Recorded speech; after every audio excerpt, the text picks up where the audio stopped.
Hai guys, ini mama lagi bikin ramuan herbal karena si Cece sama si Dede lagi batuk pilek. Ini adalah ketumbar, terus pala dicampur sama gula pasir sedikit biar manis.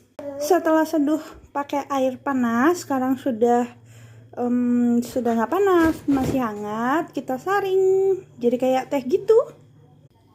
Si Dede di sini. Sekarang kita kasih ini minum setengah-setengah.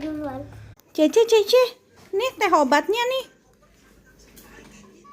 Iya, teh ketumbar.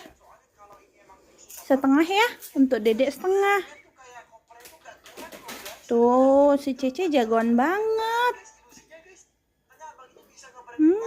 Enak kan? Cepat sembuh ya.